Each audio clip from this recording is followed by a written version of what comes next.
Beer? All I got is piss warm chango. That's my brand.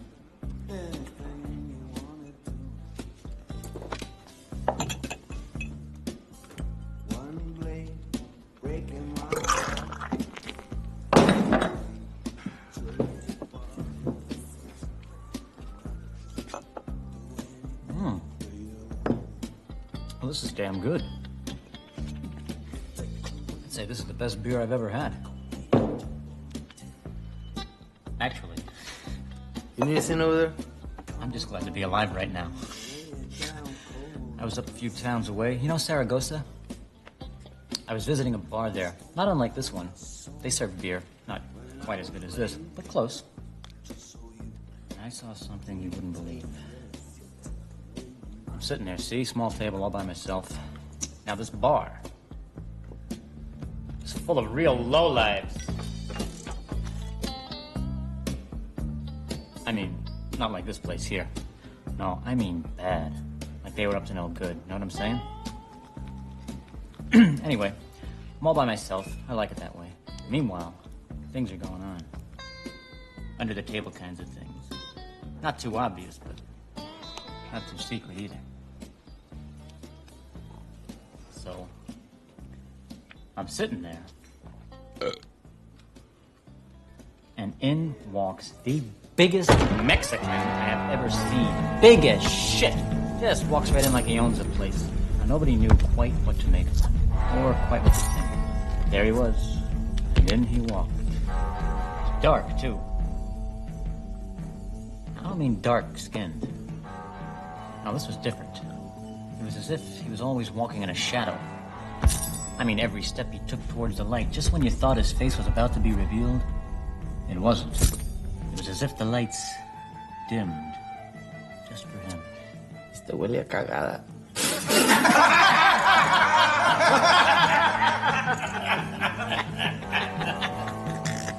So, this guy takes a seat at the bar, asks the bartender for a soda pop, sits back, says nothing. You ordered a soda pop. Now, I wasn't interested in his drink. No, I was more interested in what he was carrying when he walked in. Some sort of a suitcase, kind of heavy. And he sat that thing on a stool beside him as if it were his girl. One. Then, all of a sudden, the bastard spoke. Started talking low and whispered to the bartender. You know he was talking business, because whatever he said upset the bartender. Especially when he mentioned, oh, he said something like, bitch, or bucho.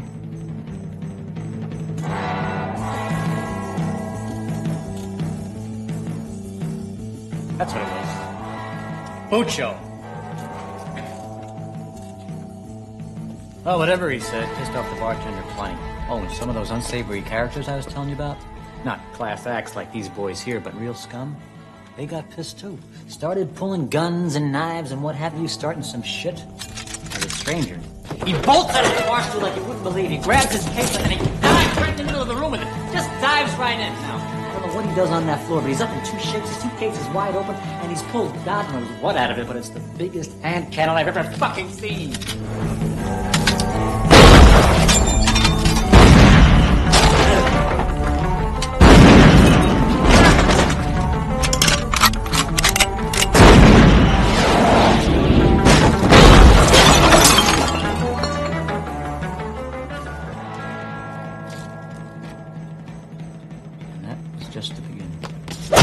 You stood there while this whole thing was going down. You didn't run for cover or join in? I was frozen stiff. All I could do was watch this Bing, tear the place apart. I mean, it was amazing.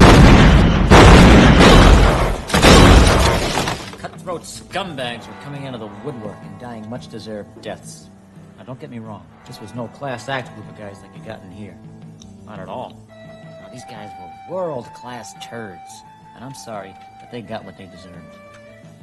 It was judgment night in that place. So he grabs one of these guys. The only guy that's still breathing. He starts getting information out of him. I just knew, by the whispering and all, that this guy was giving up all the goods, spilling his guts, confessing the world. He told that stranger everything. Everything?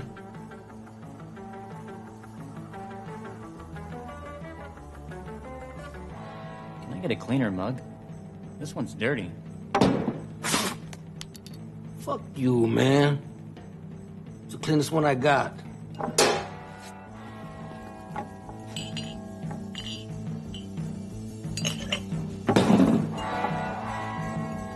So anyway, without warning, without any hint or preview, the stranger whips around and he sees me.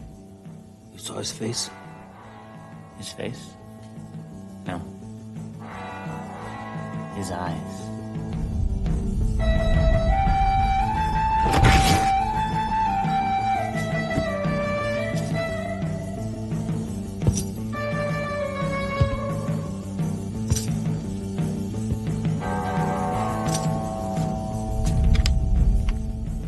He didn't do anything to you? Not really, because he turned his attention back to the guy on the floor. The stranger shot him, walked over to the bartender, paid, and left. So the bartender lived.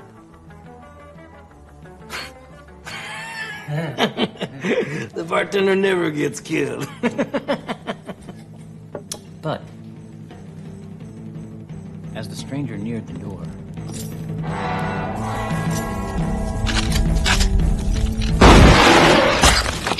no, man. The bartender got it worse than anybody.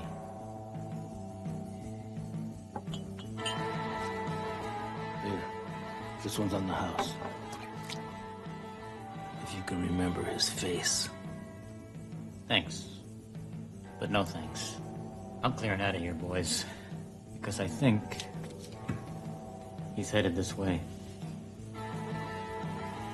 Well, thank you, boys. Y'all take care.